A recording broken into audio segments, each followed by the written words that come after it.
Hello and welcome back to another episode of the Ball Ridden Podcast for what is the sixth edition of the 2026 College Football Player Profile Preview. As always, I am Frank Sharoni. The other voice is that of Josh Vargas. Hello, Josh. Hello, it's a pleasure to be here, and we're advancing pretty well in this player profile preview. So I'm excited about today's episode. I thought last one was a good one with the coaches, but yeah, excited to be here.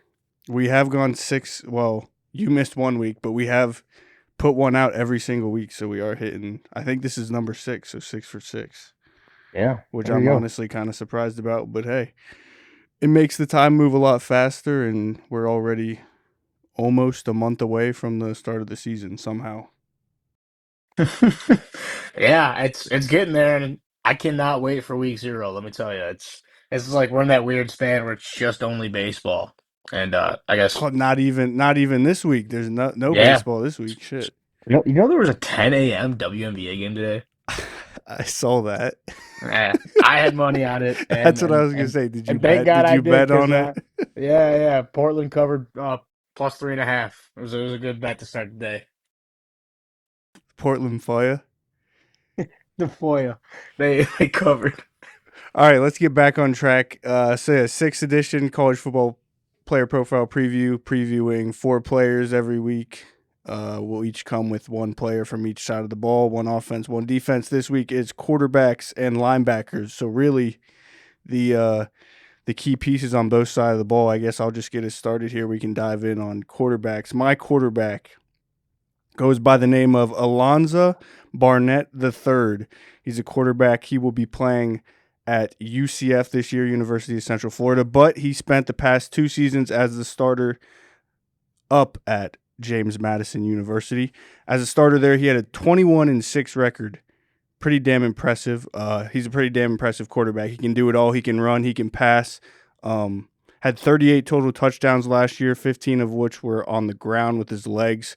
So he is a real threat with his legs, even though he's kind of a smaller. His build is he's much smaller and kind of thicker too. Like I don't think you when you see him, you don't think of a guy that can move. But I would say he's sneaky athletic in that way and is not afraid to take contact with his bigger build. He's the reigning Sun Belt Conference Player of the Year. Had a great year last year. Especially you look at what he did against Old Dominion. I remember watching that game. 17 for 25, 295 yards, 2 passing touchdowns, and then added on 153 rushing yards and 4 rushing touchdowns. Um, so just a great playmaker with the ball in his hands. He gets a lot of praise for his legs. I think his passing is also very underrated. Great thrower of the deep ball. And like I said, 21-6 record as a starter at James Madison. Everyone knows what they've done the past 2 years. He'll take a step up now to what is the Power Four level, which I mean, they played plenty of Power Four teams though during his time at James Madison. His real breakout game would have been 2 years ago when he was a starter in 2024. I think he put up 7 touchdowns against North Carolina.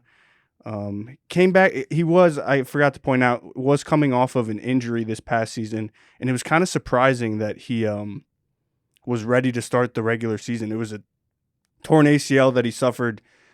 I think it was in like November, December of the year before. So it was kind of surprising that he came back. Might have came back a little too early. Didn't look like himself, especially talking about using his legs early on. Especially if you remember that Louisville game, he definitely was not at full strength. But should be this year. Excited to see what he can do on a much bigger stage, I guess you could say. But shit, UCF they got UCF Scott Frost got a quarterback with a 21-6 record and that has led a team to the college football playoff. That's pretty impressive.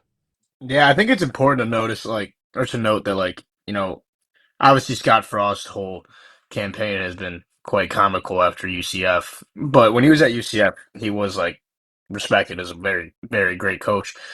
Scott Frost was a quarterback too, which I think is important to stand out. Um, it kind of feels like hopefully that you can get back to that era with what was it, Mackenzie Milton back when Yeah, they went undefeated. It's dangerous to see like what he can actually do with the quarterback. There's a lot of hype around Adrian Martinez when he was at Nebraska with Scott Frost and even with like Luke McCaffrey. But now you're getting into a whole new thing. This guy's, you know, with Alonza Barnett, he's actually established himself as a fantastic quarterback. He's very, very good. He's a bit like you said, he's like way bigger than you would expect. Thick boy. I I think that with him down there in a Scott Frost offense could look very, very unique. And I'm excited to see them play this year. He's a great player and maybe is UCF could do some damage with a good quarterback. They Scott Frost, yeah, they were in a lot of games last year. Like they right. sneakily kept a lot of games close, and they really Taven Jackson was the quarterback most of the season, and he wasn't great. And I was listening to Frost recently at the Big 12 Media Days, and that was one thing he was harping on. Like last year, they had no idea what they had at the quarterback position going into the season, and even during the season, they weren't really confident in the guy. But he was saying it's a whole new world now going in with a guy in Barnett that they know is solidified himself as their leader on offense, and he feels comfortable handing over the reins to. One more thing I wanted to point out, I kind of forgot he's had a bit of like a interesting journey. So he actually started it would have been the 2023 season when he was a sophomore. He started that first game of the season for James Madison against Bucknell, and it did not go good. He kind of shit the bed and basically lost the starting job in the first half, got benched, and didn't really see the field the rest of the season.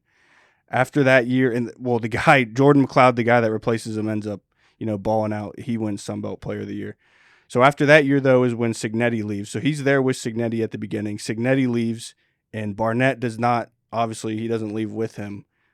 Ends up winning the starting job the following year with Bob Chesney, which would have been, 2024.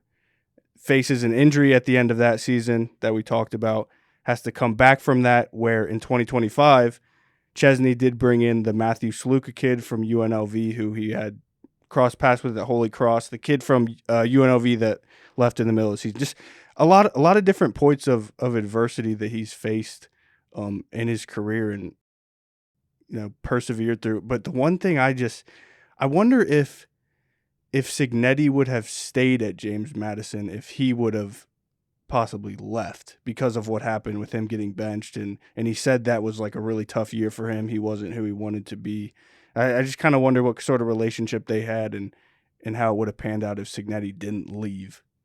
Yeah, it's an interesting thing to think about because like that whole JMU roster Yeah, kind of went with Signetti and he kind of was just like I'm gonna stick it out here. And I mean, it was the right decision for him. I mean, it really panned out for him. So that's been interesting. But yeah, it's kind of weird that you don't really hear about that. Like, how he did play for Signetti technically. So and they kind of don't have, they kind of like have never mentioned each other. So interesting. You would have thought maybe after the season he had last year, he could have been brought in at Indiana, but obviously Hoover stepping over there was probably the best move that Indiana could have had. But I don't know. We'll see though. That is an interesting note though that like a lot of people forget that he was with that Signetti era in James Madison. brought in by Signetti, and I guess you could say benched by him. So I don't know how that relationship ultimately was, but yeah.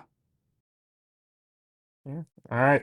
Well, seems like we've had enough Alonza Barnett on our hands. Yep, So go ahead with yours.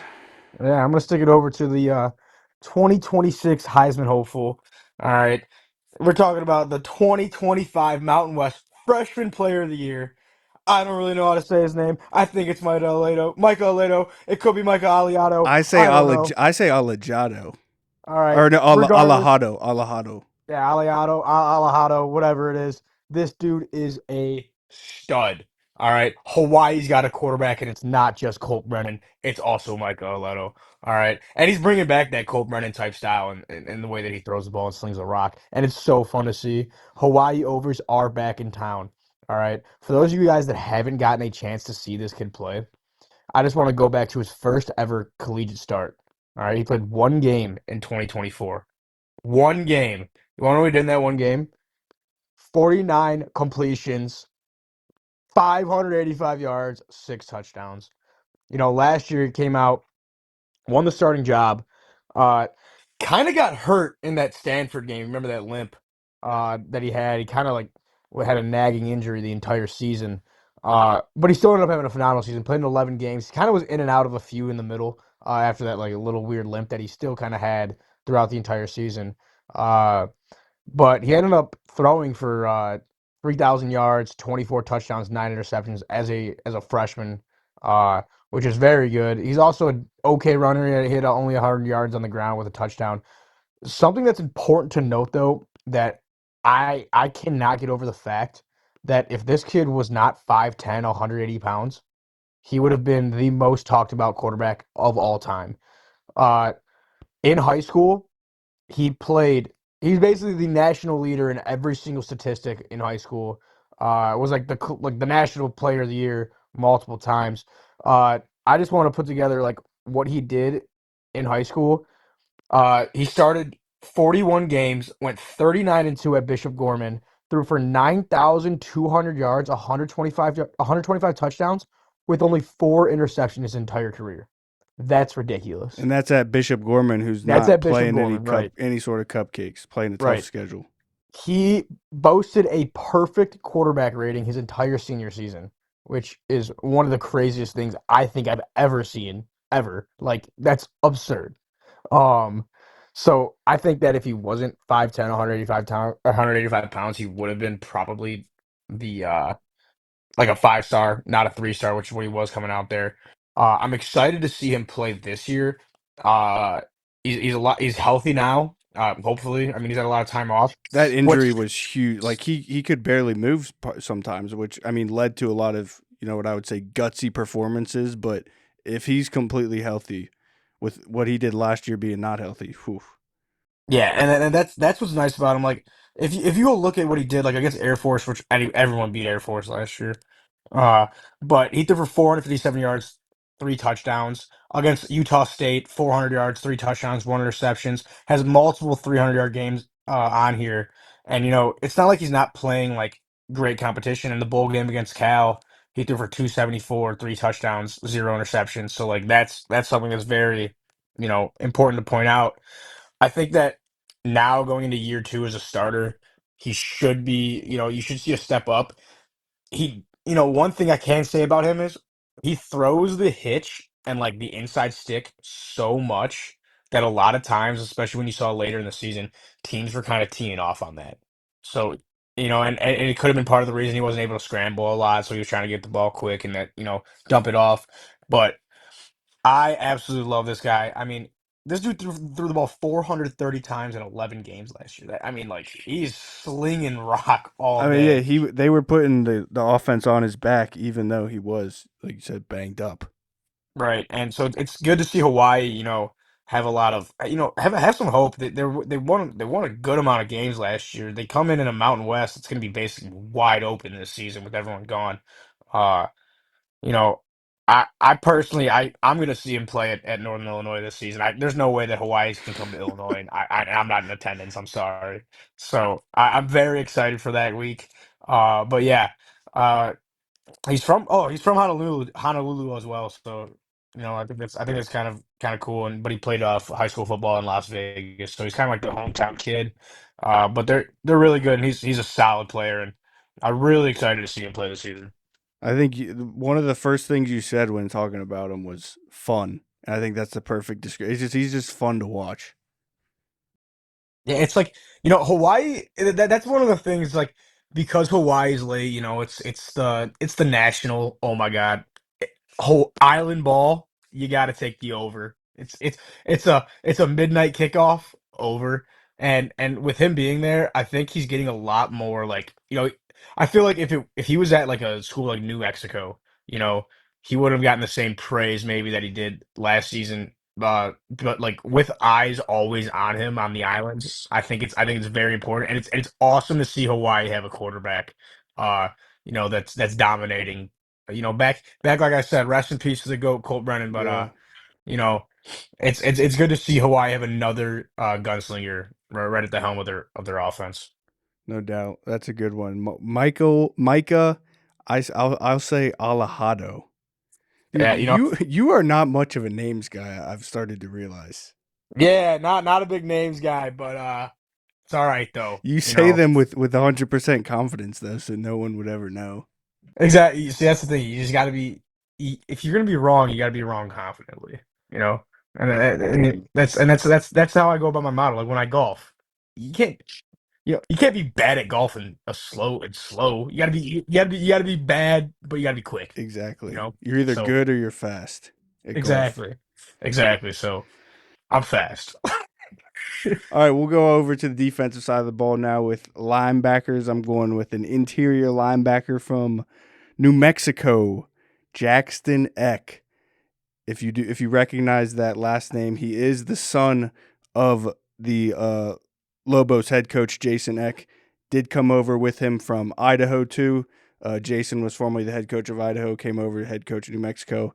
Son came along with him as a package deal. Now this is not your typical coach's kid though, that is walk on, just has a spot on the team because his dad sitting on the end of the bench. This kid's a stud. Mountain West co-defensive player of the year last year. First team All Mountain West. Led the team in tackles with 129. But what really stood out to me is I was 57 more than the second most on their team, which is kind of crazy to think about. There weren't even any other linebackers, even in like the top 5 or 10 for them in tackles. So I mean, he is all over the field for them, making plays, making tackles. Great reader, reads and reacts really fast, and is a sure tackler from what I saw from him. Um, as I mentioned, came over from Idaho, was a stud there with his dad. Was an FCS All American, had over 100 tackles there too. So yeah, just a great looking linebacker, I would say. He's got a nice 6'1", 228 frame, big upper body, and he's got the cowboy collar he wears, which I think brings everything together to give the ultimate linebacking look. Yeah, I think what's important too to note about him is that had he had an FCS All-American season before going to New Mexico, but goes to New Mexico and basically puts up identical numbers at the FBS level. I mean, honestly, I think he had what, like three more TFLs and I think like a lot more solo tackles. So he arguably had a better season uh than he did as an All-American at FCS. So that big jump, and now he's going to be playing his fourth year of college football. You could have a dominant linebacker. You know, are we getting flashbacks to Brian Urlacher days That's down in that. the Yeah, Lobos? I saw an interview of Urlacher talking about him. He's very impressed and loves him. But yeah, I mean, is Urlacher the only like notable New Mexico football player ever? uh, I mean, I'm just thinking off the top of my head, There was Devin Dampier but that doesn't damp. really I guess count. yeah, in recent memory, you could probably name a few. I'm saying all time though, Urlacher. Yeah, But you know, but this kid though, he's going to be a stud again this season. He's going to be a staple of that defense, and again in another Mountain West that's basically just wide open. their defense wasn't that bad last year, looking at it statistically, and then they talking about New Mexico as a team. I mean, you return Eck on defense, and they return their starting quarterback too, who also came with Father Eck from Idaho. I mean, those are two pillars of a team that was pretty solid last year coming back. So I think New Mexico will be a team to watch, especially with the Eck boys running around. But I also wanted to talk about his like recruiting process was kind of interesting. I was reading an article about it. He didn't want to be known or have that coach's kid label. It sounded like. So when he was coming, he played high school football in South Dakota because his dad was at South Dakota State, and I guess he wasn't very good, or he didn't seem to think he was very good. The offers weren't coming in. He had a bunch of D2 offers basically, and then he had an offer from his dad at Idaho, but he didn't want to just take that he because he was the coach's son. So I guess his dad ended up giving him a bunch of like FCS coaches contact info, told you, hey, do what you want with this, see what you can do with this. He gets an offer from Incarnate Word, and that basically gets him to take that Idaho offer seriously, and he does end up committing there. But I thought it was interesting how he didn't really want to have that coach's kid label, but now I don't want to say he just wants to he seems kind of stuck with his dad though, because what he did last year, he probably could have transferred up to a much um, bigger program, but it seems like he obviously wants to stay with his dad at New Mexico. Yeah, yeah, it's important to note too. But I mean, it's probably comfortable for him, but also he's just a stud of a player. I doubt after a season like that you even want to leave, especially with your dad being the coach there. So I'm excited to see New Mexico again this year, and especially him because he's when you think linebacker. he's like what you picture in your brain. His look as like we said last week with Heatherman looks like a DC. Jaxton Eck looks like a middle linebacker. What a middle linebacker should look like. Yeah. Well, from there, I'm gonna go to a guy. All right, and he got a very very big name in the media. If you're wondering why you know the name Whit Weeks, all right, that's gonna be my guy. He's LSU linebacker. Okay, if you're wondering why you know the name Whit Weeks, well, he is first of all, he's not only just a stud, he's a great ball player. But I think the funniest thing of all time was he was the one that was dating, or maybe kind of, I don't know if they I were think dating. they are. I mean, I think they Yeah, still I are. think they still are, but he was posted a picture with Lane Kiffin's daughter, uh, like the week of the Ole Miss game. And it went viral because, like, obviously, rivalry. Lane Kiffin coaching at Ole Miss, his daughter dating a linebacker from LSU. It was like up to the week. Unfortunately for Whit Weeks, he did actually get hurt in that Ole Miss game, and it basically hinders his entire season. But I want to just talk about this kid for a second. In 2023, as a true freshman, went there, had I think he had 50 total tackles. As a true freshman at an SEC school, it's very, very good. But where he actually like took the huge leap was in 2025. In 2025, he totaled 120 tackles. That's absolutely So absurd. that'd be 24 or 25. Or 2024, sorry. 2024, totaled 120 tackles. Uh had two forced fumbles and an interception. But I want to point out like his really big breakout game was against Lane Kiffin. He had 18 tackles in that game and a sack, which is like nuts. And then again against Alabama, he had 15, seven of them being solo tackles. And then again, later in that year, he had against Oklahoma, he had another game with 15 tackles. He's all over the field. He's very quick. He's very fast. He's very strong. He's a huge kid. And last year he was having a really, really good season too. Uh, they were in like a bunch of weird spots though. Uh, he was like, let me backtrack on this like really good season that he was having. He wasn't putting up statistical numbers that you would see, but he was like basically making a lot of plays on the field that weren't going for numbers. LSU's And that's defense was also like terrible, but right, he was a stud out there. right. He's part of the reason why they were able to like hold some teams sometimes because they really didn't do that a whole lot. But in the Ole Miss game before he got hurt, he did have 10 total tackles and then got hurt. Uh, took a week off.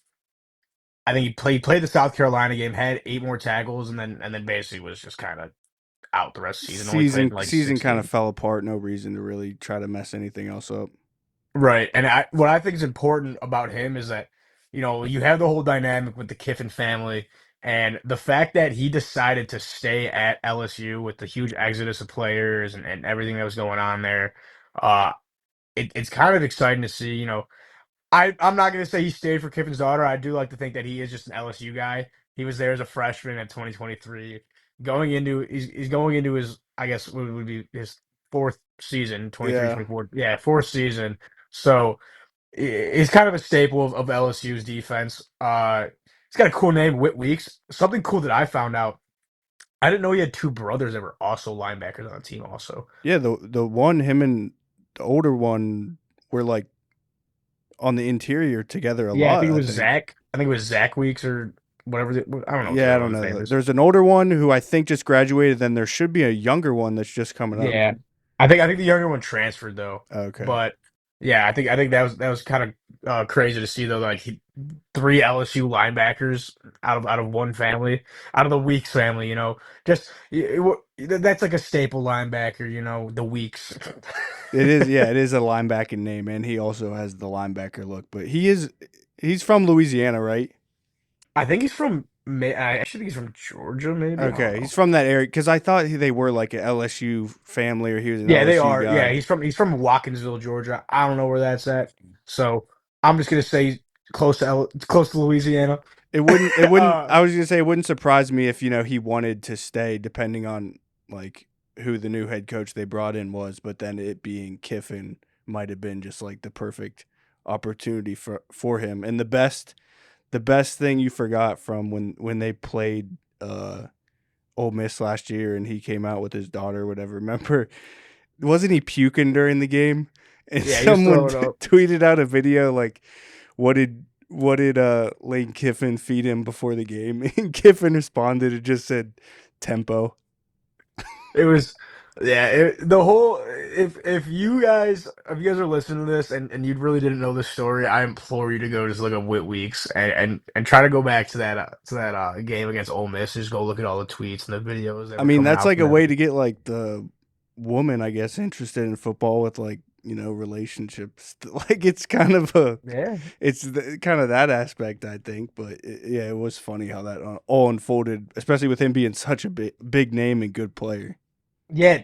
I think it's kind of funny. Like you go to practice, you're getting yelled at, then you go, home. It is weird. It is weird, right? You got to think. You got to think it's got to be a little bit awkward that like you're a head coach. Like it's not. It's here's the thing. It's not like the funny romance. Like it's not like the cliche romance in like high school where like you're dating the coach's daughter in high school. Like you're talking about the dude that literally, like like literally is the head coach at Louisiana State. And Lane Kiffin. yeah, it's not just like a normal coach. Like it is Lane Kiffin who aside from everything else has the most wild stories about him uh when it comes to the coaching landscape. I mean, do you think that Lane Kiffin brings Whit Weeks to yoga? Oh yeah, I'm sure he kicks his ass in yoga too. He's a He's freak. got to, He's a right? freak with that stuff. Who do you think is a better pickleball player? Oh god. We got to find out. Whit Weeks sounds like he could dominate the pickleball What courts, but happened? I mean, I don't want to get this is probably stupid, but like, what happens if they like? break up. Yeah, Yeah, you know what? Like actually though, like you got to think. does he bench him? I mean, there You was got to so think. many rumors about stuff at Ole Miss, but like, Yeah, you got to think like maybe she should break up with him like the day before they play Ole Miss. So he's just angry and terrorizes Trinidad. And oh gosh, we're just getting into some weird stuff yeah, here. But that's yeah, enough. I Let's, wanted to bring up Whit Weeks just 'cause he's a funny story, but he's also just a hell of a player. And hopefully he can stay healthy this season. I mean, putting up 120 tackles as a sophomore is absurd.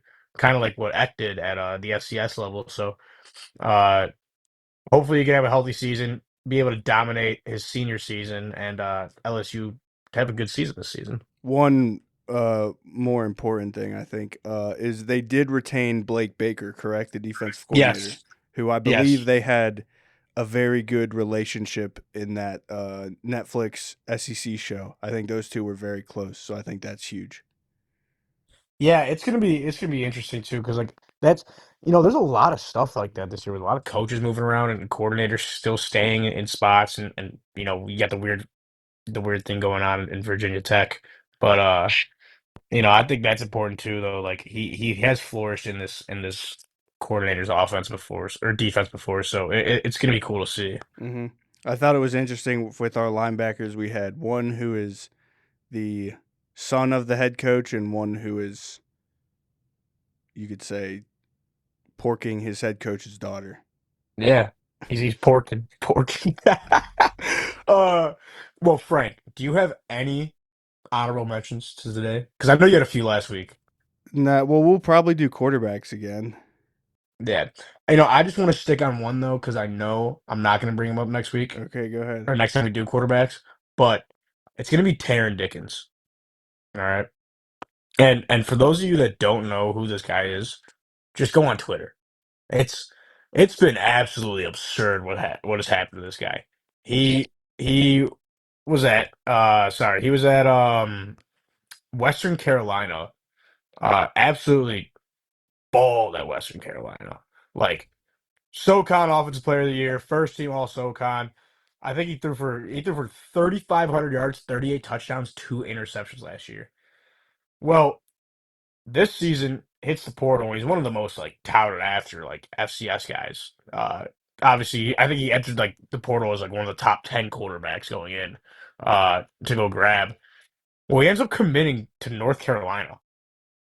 And then out of nowhere, decommits from North Carolina. Uh basically doesn't sign anywhere until literally last week where he announced that he's committed to NIU, which I I don't know how all that worked, like how that works out. I didn't even know that you could still transfer. I didn't know that you could still sign this late, but somehow was able to commit to NIU, is basically going into NIU a month before the season starts, and like a lot of people are saying that he's basically like he's gonna be the day one starter. Like like a lot of like NIU fan bases are very happy. I know a lot of people don't know that there's NIU fans, but yeah, there is, and a lot of like a lot of them are like, wow, this guy actually is like gonna be the starter. He's a stud. Um, so I just wanted to point him out. 3,800 yards last season, 38 touchdowns, 2 interceptions. That's an absurd season. Didn't he have like a 600-yard game or something? Some crazy Yeah, game. he had like a game where it was like 600 yards, like I think it was like 7 or 8 touchdowns. It was nuts.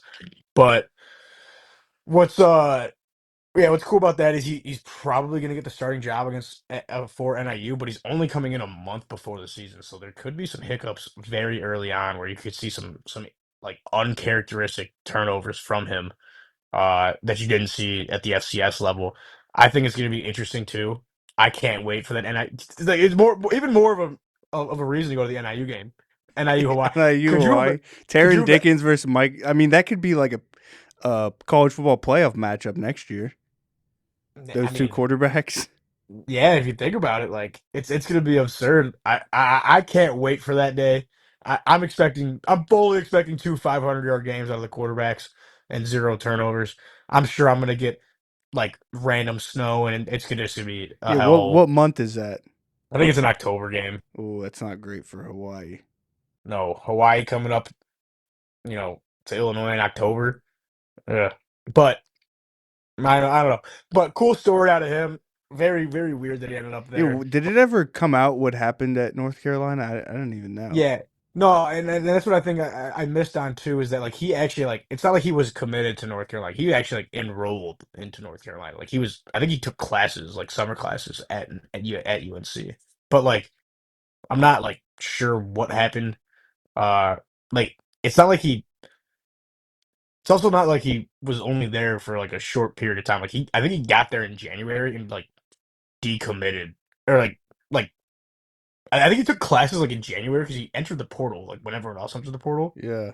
But like transferred, I guess. And they're calling it a decommitment, maybe because he never actually stepped foot. Maybe he was taking online classes or something. But like I guess decommitted what they're saying in May. So like it was after basically a full Spring ball semester. and Yes, a everything. spring semester and everything. So like not not too sure what was going on there. I'm sure he probably tried to like talk to Belichick's girlfriend or something. Yeah, I was gonna say you never know what the hell's going on there now with Belichick. But whatever happened, hell of a pickup for NIU. Yeah, Jesus, for to for come him for away him to with have that. that. Yeah, for NIU to turn around and somehow grab a guy like this, like the season they leave the MAC, which I can't believe they're. Oh, don't get me started. Don't get him started. Don't get me started. The MAC should be the only untouched conference. It was. It But was the last one until this year. yeah, but it's sad. It's sad to see, and of course, it's had to be the Huskies. But you know, it'll be cool though to kind of see them have a quarterback. Maybe they can actually compete in the Mountain West, which I was fully expecting them to just be just the dog pile of the Mountain Yeah. West, like just bullied. But we'll see. Uh, yeah. And then Aiden Childs at Northwestern. We just got good quarterbacks. Caden Hauser at Yeah, Illinois. no Childs or Hauser mentions. I'm shocked. Yeah, we got Hauser. Jeez, Illinois the best state for quarterbacks. Some are saying. Oh, speaking of that, I came across what's it called? Barnett won this award. It's called the Dudley Award. It's for the best college player in Virginia. Really? Yeah, I didn't know that was like a thing. That's pretty cool though, isn't it? That is kind of cool to think about. I mean, that's I really like is it just like all football or is it just like any sport? Football. Best college football player in the state of Virginia. That's kind of awesome. Like thinking about like what Virginia did last season. Yeah, very Like true. that's very awesome to think about that like they gave it to Barnett. So Player from James Madison probably has never won that award. no, probably not. I mean, yeah, probably not. That's kind of awesome thing to have. Um, yeah. Other than that. I really got nothing. All right, that'll wrap up this week's episode then, the 6th edition of the 2026 College Football Player Profile Preview. We had Alonza Barnett III, quarterback out of UCF. We had... Who did you... brain... Micah. Did you just see my brain freeze in real time? Guys. Oh, my gosh. Micah Alejado, quarterback from Hawaii. Whit Weeks. You were just thinking about how to pronounce the name. You got me all fucked up. All right, we had Alonza Barnett III, quarterback from UCF. Micah Alejado, quarterback from Hawaii. Jaxton Eck, linebacker from New Mexico, and Whit Weeks, linebacker from LSU. Whit Weeks. That is, I believe we've touched every overarching position group now, other than the special teams, which we'll probably do 1 week. So I don't know what we'll do next. We'll regroup and figure out the schedule. But excited to keep this thing going and get closer to the college football season. Yeah, it's right around the corner, and definitely can't wait to see that. So yeah, go NIU. Go NIU. All right, Josh. Josh, thanks for joining as always. Everyone, thanks for listening. Peace.